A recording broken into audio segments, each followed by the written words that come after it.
देखिए टॉपिक है हमारा गुप्त वंश में पढ़ रहे हैं। मैंने समुद्रगुप्त और चंद्रगुप्त प्रथम वगैरह मैंने आपको उसमें करा दिए हैं और आज आगे पढ़ने वाले हैं चंद्रगुप्त द्वितीय। ठीक है, अगर आपने पहली क्लास नहीं देखी तो पहली क्लास भी देख लीजिए, उसमें मैंने आपको मोस्ट में पहले करा दिया है और इसकी आज दूसरी क्लास है। ठीक है, अगर आप चैनल पर नए हैं तो चैनल को लाइक शेयर सब्सक्राइब जरूर करें। देखिए, अगर बात करूँ चंद्रगुप्त द्वितीय की, तो समुद्रगुप्त के पश्चात यानी कि समुद्रगुप्त के बाद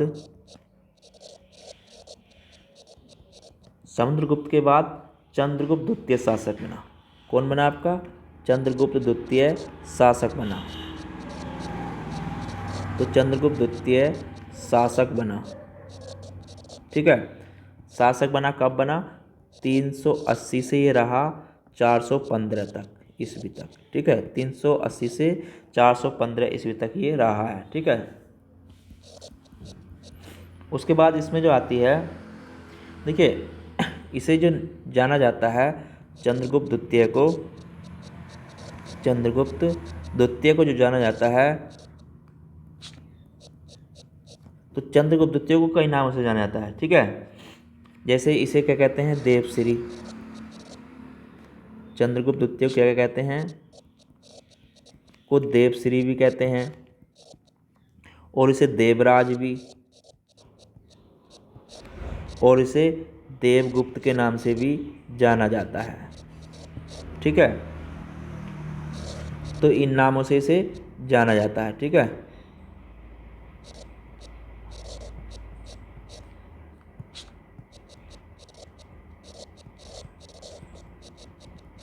तो इस चीज़ को भी आपको नोट कर लेना है। उसके बाद इसमें उपाधि जो इसने धारण करी थी, अगर उपाधियों की बात करूं, जो इसे उपाधियां दी गई थी, ठीक है, तो इसे उपाधियां जो दी गई थी, इसे विक्रमांक की उपाधि भी दी गई थी। किसकी उपाधि दी गई थी? विक्रमांक की भी उपाधि इसे दी गई थी। विक्राम की उपाधि दी गई थी और इसे विक्रमादित्य की उपाधि भी दी गई थी। ठीक है, विक्रमादित्य की उपाधि भी इसे दी गई थी और इसे जो उपाधि दी गई थी वो परम भागवत की उपाधि भी दी गई थी। ठीक है, परम भागवत, तो ये उपाधियां इसे दी गई थी। ठीक है, देखिए आगे अगर बात करें, देखिए जितने भी पॉइंट टू पॉइंट हैं आप इनको नोट करते चलें, पॉइंट्स में ही आपके क्वेश्चन बनते हैं आगे। ठीक है, चलिए आगे बात करूं मैं इसमें। देखिए चंद्रगुप्त द्वितीय का जो संदीप ग्राहिक था वो वीरसेन सेप था। ठीक है, तो यहाँ पर एक नोट कर लें आप, जो चंद्रगुप्त द्वितीय का जो संदीप विग्रहिक था वो वीरसेन सेप था। ठीक है, तो चंद्रगुप्त द्वितीय का संदीप विग्रहिक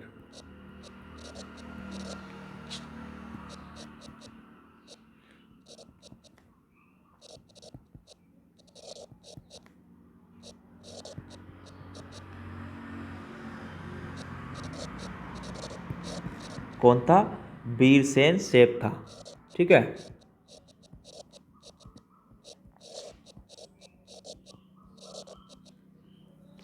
तो इस चीज़ को आपको यहाँ पर नोट कर लेना है। ठीक है, देखिए इनकी पत्नी की अगर बात करूँ, पत्नी, तो इनकी पत्नी जो थी, पत्नी का नाम था कुबेर नाग। पत्नी का नाम क्या था? कुबेर नाग। पत्नी का नाम कुबेर नाग था और पुत्री का नाम, इनकी जो पुत्री थी, पुत्री का नाम था इनका प्रभावती गुप्ता। ठीक है, प्रभावती गुप्ता इनकी पुत्री का नाम था। ठीक है,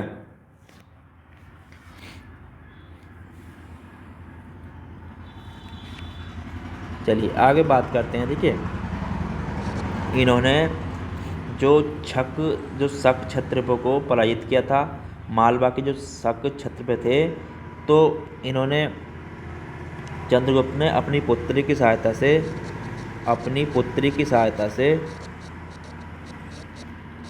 अपनी पुत्री की सहायता से क्या किया था, इन्होंने जो मालवा के शक क्षत्रपों को पराजित किया था। ठीक है, मालवा के शक क्षत्रपों को पराजित किया था।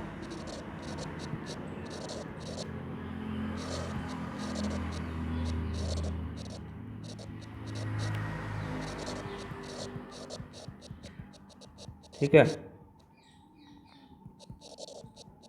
तो ये भी आपको नोट कर लेना है। देखिए, और इन्होंने उसके चांदी के सिक्कों का प्रचलन किया था। ठीक है, और क्या किया, चांदी के सिक्कों का प्रचलन किया। चांदी के सिक्कों का प्रचलन किया।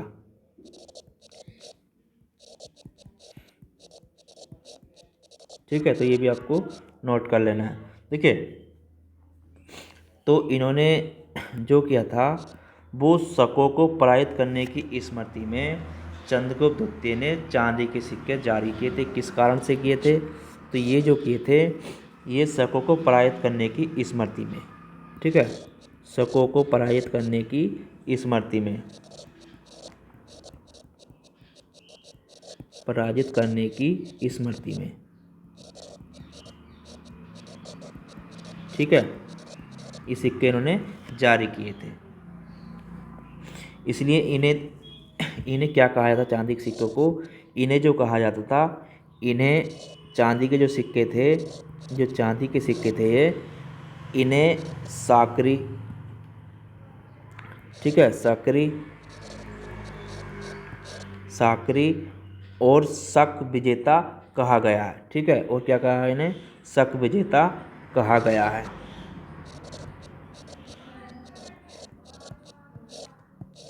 ठीक है, तो ये भी आपको नोट कर लेना है। उसके बाद देखिए यहाँ से बात आती है आगे, गुप्त जो शासक था चंद्रगुप्त द्वितीय, वो विक्रमादित्य प्रथम गुप्त शासक था। ठीक है, प्रथम शासक था जिसने परम भागवत की उपाधि धारण करी थी। ठीक है, जो इसने जो परम भागवत की जो उपाधि धारण करी थी, जो मैंने आपको यहाँ पर बताया था, यानी कि ये गुप्त शासक चंद्रगुप्त द्वितीय जो था विक्रमादित्य प्रथम गुप्त शासक था। ठीक है,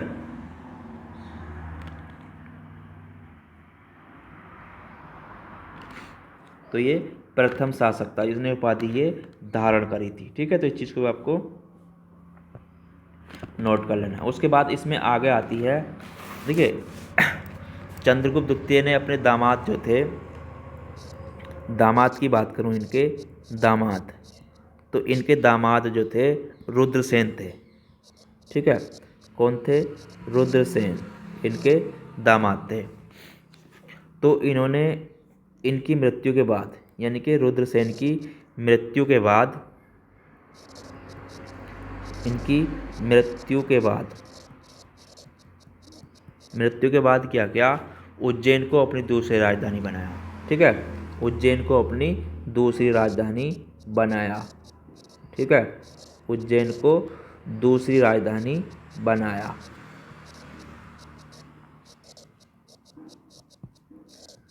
ठीक है, तो ये भी आपको नोट कर लेना है। ठीक है, देखिए अगर इनकी बात करूं दरबारी कवि, तो दरबारी कवि कौन थे, अगर यहाँ पे बात की जाए दरबारी कवि, तो इनके दरबारी कवि जो थे वो कालिदास थे। ठीक है, महाकवि कालिदास थे। ठीक है, महाकवि कालिदास। तो महाकवि कालिदास इनके दरबारी कवि थे। और इनके समय में ही चीनी यात्री फाहियान इनके शासनकाल में आया। ठीक है, चीनी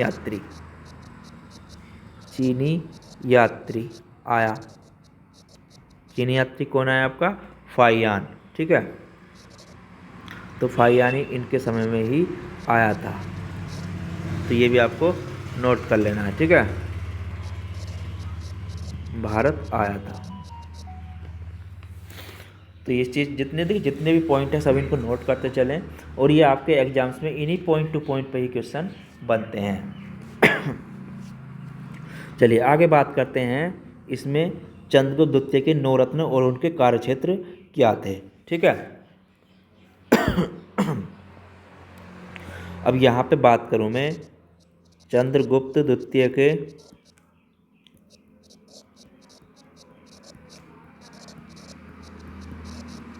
नवरत्न और उनके कार्यक्षेत्र।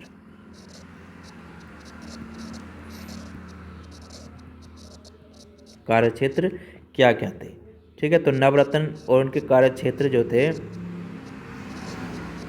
देखिए, तो पहले आता है आपका कालिदास। ठीक है, कालिदास क्या थे, तो कालिदास कवि थे। ठीक है, कालिदास क्या थे, कवि थे। तो कालिदास कवि थे। उसके बाद इसमें आते हैं आपके दूसरे नंबर पर धन्वंतरी। धन्वंतरी, तो धन्वंतरी चिकित्सक थे। ठीक है, ये कार्य में थे आपके चिकित्सक थे उस समय में। ठीक है, इनके नवरत्नों में। तीसरे थे इनके 12 महिर। ठीक है, 12 महिर।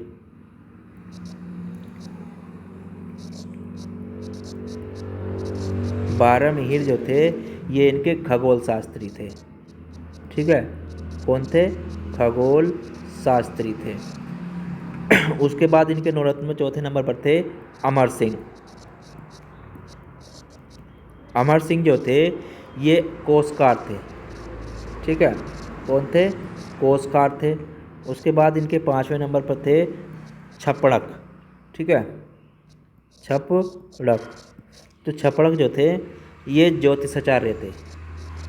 ठीक है, कौन थे, ज्योतिषाचार्य। ज्योतिषाचार्य थे। छठे नंबर पर थे इनके बेताल भट्ट। बेताल भट्ट, बेताल भट्ट जो थे ये जादूगर थे।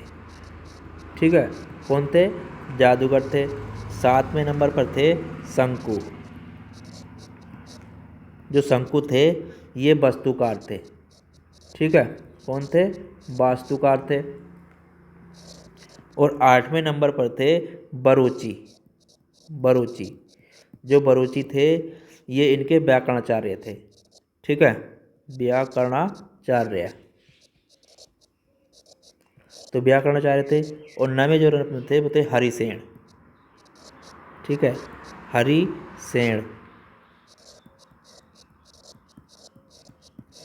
हरिसेन भी इनके दरबारी कवि थे। ठीक है, तो इनके नवरत्न थे। उसके बाद इसमें जो पूछा जाता है, देखिए, चंद्रगुप्त द्वितीय के प्रमुख पदाधिकारी और उनके कार्यक्षेत्र के बारे में बात कर लेते हैं। ठीक है, इसमें आगे पूछता है आपका चंद्रगुप्त द्वितीय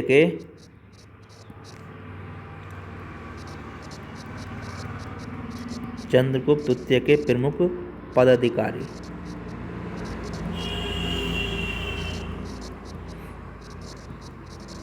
पदाधिकारी, तो प्रमुख पदाधिकारी और उनके कार्यक्षेत्र की अगर बात करूं,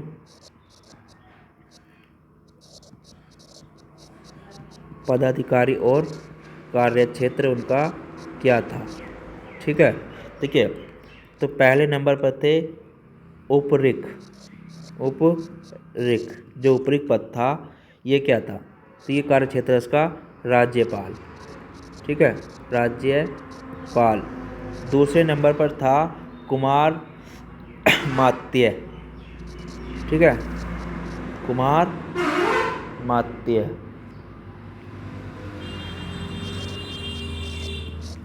ये जो हो जाता ये प्रशासनिक अधिकारी होता था। ठीक है, कार्यक्षेत्र क्या था इसका, प्रशासनिक अधिकारी।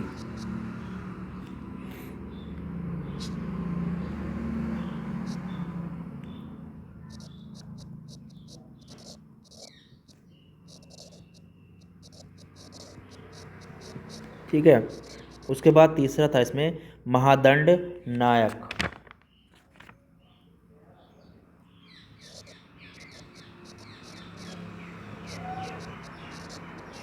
जो महादंड नायक होता था वो होता था मुख्य न्यायाधीश। ठीक है, कार्य क्षेत्र क्या था उसका? मुख्य न्यायाधीश। उसके बाद इसमें आता था आपका दंडपाशिक।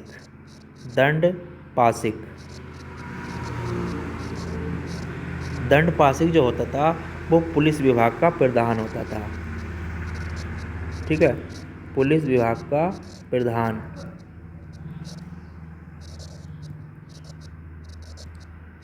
पुलिस विभाग का प्रधान होता था। पांचवा जो होता था वो महाप्रतिहार होता था। ठीक है, महाप्रतिहार होता था। ये मुख्य द्वारिक होता था। ठीक है, मुख्य द्वारिक।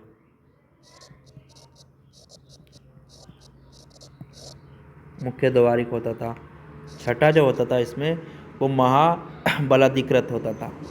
ठीक है, महाबलाधिकृत।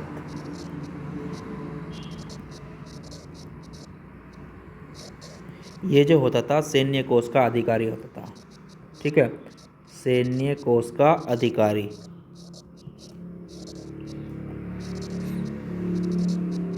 तो ये सैन्य कोष का अधिकारी होता था। तो ये हो गए इसके कार्य क्षेत्र, उनके प्रमुख क्षेत्राधिकारी जो पदाधिकारी होते थे। ठीक है, उनके जो कार्य क्षेत्र ये भी इसमें पूछ लेता है, इनको भी आपको नोट कर लेना है। ठीक है। उसके बाद देखिए इसमें आता है आपका चंद्रगुप्त के बाद कुमारगुप्त शासक बना। ठीक है, उसके बाद जो शासक बना इसमें आपका कुमारगुप्त बना। चंद्रगुप्त के बाद आता है आपका कुमारगुप्त।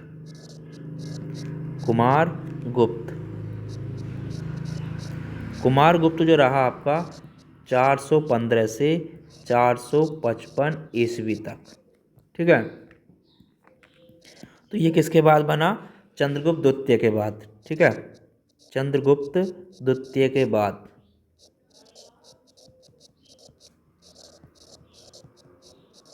ठीक है, चंद्रगुप्त द्वितीय के बाद बना। तो चंद्रगुप्त द्वितीय के बाद जो बना ये कुमारगुप्त बना। देखिए कुमारगुप्त ने मयूर अंकित मुद्रा उत्कीर्ण करवाई थी। ठीक है, इन्होंने जो कराई थी कुमारगुप्त की अगर बात की जाए तो कुमारगुप्त ने गरुण अंकित मुद्रा के स्थान पर, यानी कि गरुण अंकित मुद्रा के स्थान पर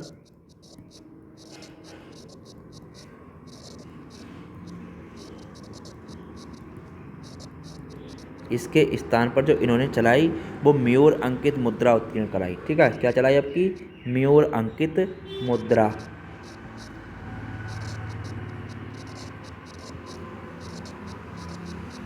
ठीक है, तो इन्होंने ये उत्कीर्ण कराई।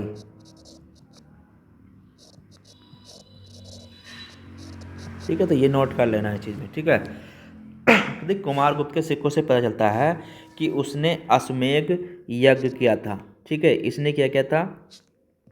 अश्वमेध यज्ञ किया था, यानी कि कुमारगुप्त के सिक्कों से पता चलता है। कुमारगुप्त के सिक्कों से पता चलता है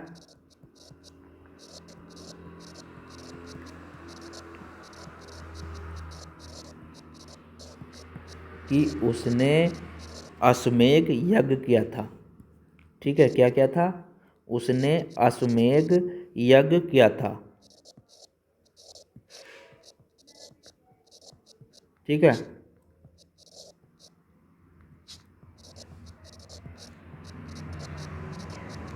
तो ये भी आपको इसमें नोट कर लेना एक चीज़। ठीक है, देखिए नालंदा विश्वविद्यालय की स्थापना कराई इसने। ठीक है, क्या कराई थी इसने?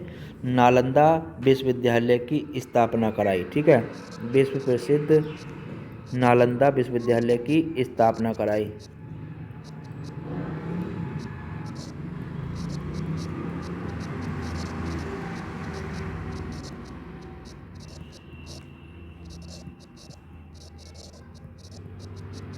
ठीक है, इसने ये कराई। उसके बाद तो ये हो गया इनका।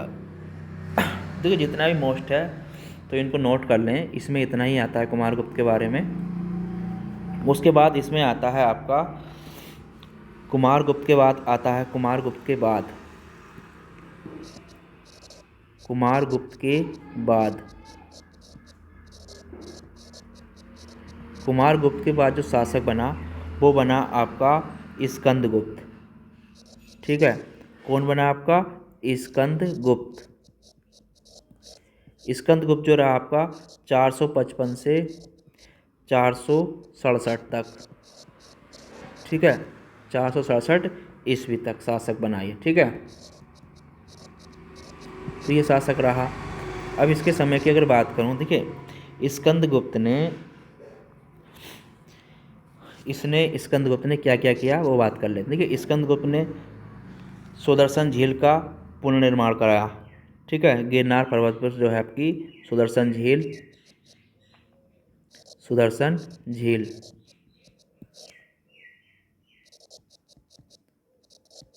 झील कहाँ है आपकी? गिरनार पर्वत पर। ठीक है, तो इसका इनने पुनर्निर्माण कराया। ठीक है, पुनर्निर्माण कराया इसने। ठीक है, इसने इसका पुनर्निर्माण किया। अगर उपाधियों की बात करूं,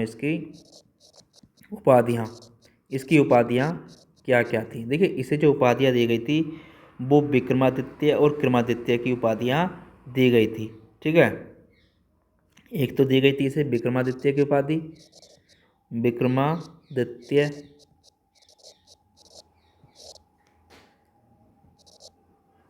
विक्रमादित्य और क्रमादित्य।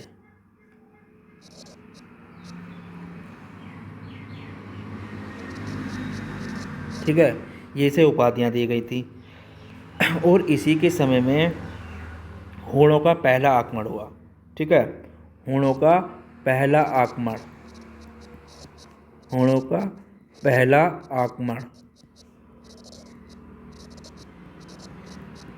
इसी के समय में क्या हुआ आपका? हूणों का पहला आक्रमण। और इस युद्ध में हुआ क्या? स्कंदगुप्त ने हूणों को पराजित किया। ठीक है, हूणों को पराजित किया और इसने हूणों को पराजित किया। ठीक है, तो ये भी आपको नोट कर लेना है, पराजित किया। उसके बाद गुप्त वंश का अंतिम शासक तो हुआ। देखिए, इसमें जो पूछता है आगे, अगर मैं कहूँ तो गुप्त वंश का जो अंतिम शासक था, गुप्त वंश का अंतिम शासक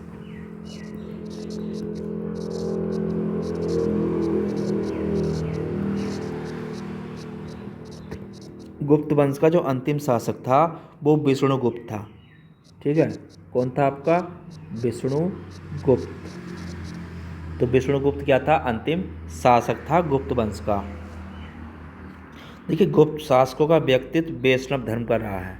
ठीक है, गुप्त शासकों का व्यक्तित्व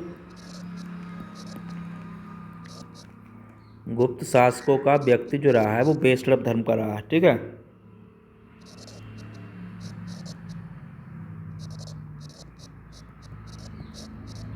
कैसा रहा वो? वैष्णव धर्म का रहा। ठीक है,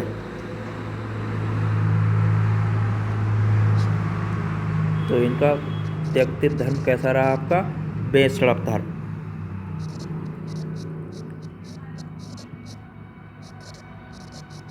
तो ये भी आपको नोट कर लेना है। देखिए, गुप्त वंश का राजकीय चिन्ह की अगर बात करूं, गुप्त वंश का राजकीय चिन्ह तो राजकीय जो चिन्ह था वो गरुड़ था। ठीक है, क्या था? गरुड़ था। उसके बाद जैसे पूछता है,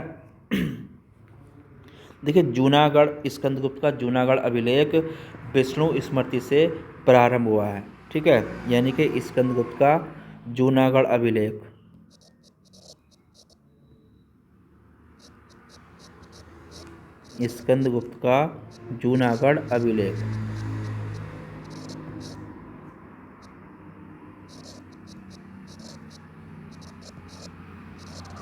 जूनागढ़ अभिलेख कहाँ से हुआ आपका? विष्णु स्मृति से प्रारंभ हुआ है। ठीक है, विष्णु स्मृति से प्रारंभ हुआ है, विष्णु स्तुति से प्रारंभ हुआ है। ठीक है,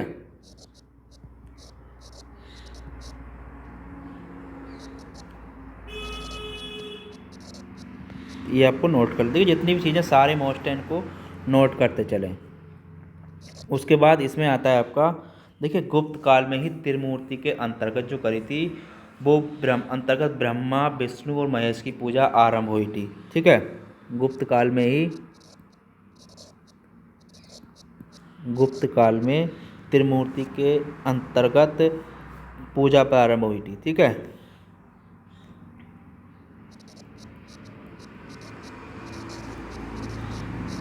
त्रिमूर्ति किसकी थी आपकी? त्रिमूर्ति के अंतर्गत जो आती थी आपकी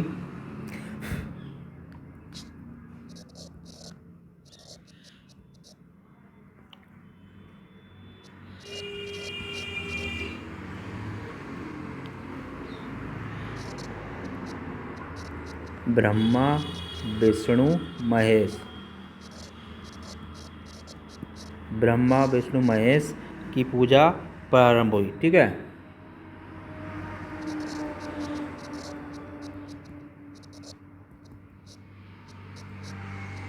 तो ये भी आपको नोट कर लेना है। उसके बाद देखिए, उसके बाद जो इसमें पॉइंट बनता है, गुप्तकालीन मंदिर कला का सर्वोत्तम उदाहरण है। ठीक है, गुप्तकालीन मंदिर क्या है? कला का सर्वोत्तम उदाहरण है देवगढ़ स्थित दशावतार मंदिर। ठीक है, जो दशावतार मंदिर है आपका, दशावतार मंदिर, जो दशावतार मंदिर है वो क्या है आपका? गुप्तकालीन मंदिर कला का। दशावतार मंदिर है कहाँ? अगर इसकी बात करूँ तो ये आपका देवगढ़ में है। ठीक है, कहाँ पर है आपका? देवगढ़ में है। तो देवगढ़ में है ये मंदिर, और ये गुप्तकालीन मंदिर कला का सर्वोत्तम उदाहरण है। ठीक है, गुप्तकालीन मंदिर कला का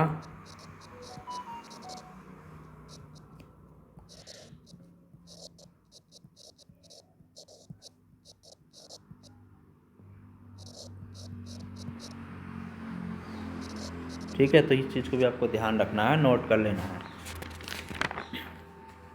उसके बाद जो इसमें देखिए, टॉपिक तो बहुत बड़ा है, और अजंता की गुफाएं जो हैं गुप्तकालीन है। ठीक है, और आपकी अजंता की गुफाएं, अजंता की गुफाएं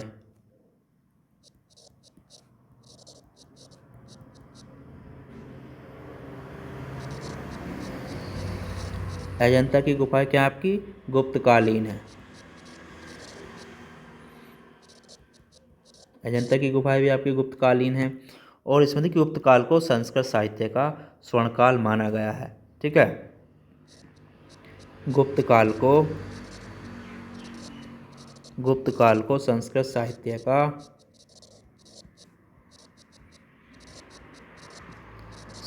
का स्वर्णकाल माना गया है।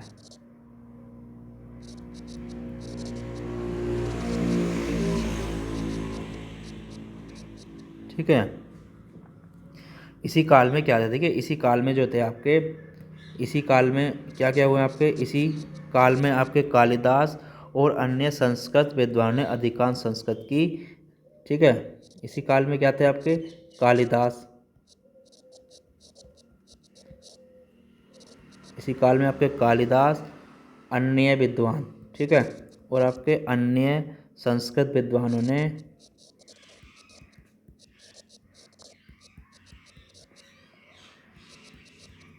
ठीक है अधिकांश काय की रचना करी थी? अधिकांश संस्कृत साहित्य की रचना करी है। ठीक है, तो ये भी आपको नोट कर लेना है। ठीक है,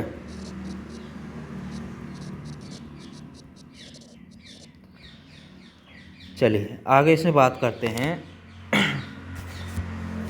देखिए, यहाँ तक तो आज के टॉपिक में इसे यहीं पर समाप्त करते हैं, फिर इसमें मैं आगे कल आपको कराऊंगा, क्योंकि टॉपिक में भी बहुत कुछ बचा है और टॉपिक लंबा हो जाएगा आज का। तो आज यहीं पर विराम देते हैं इसको। अगर आप चैनल पर अभी भी नए हैं तो चैनल को लाइक शेयर सब्सक्राइब जरूर करें। धन्यवाद।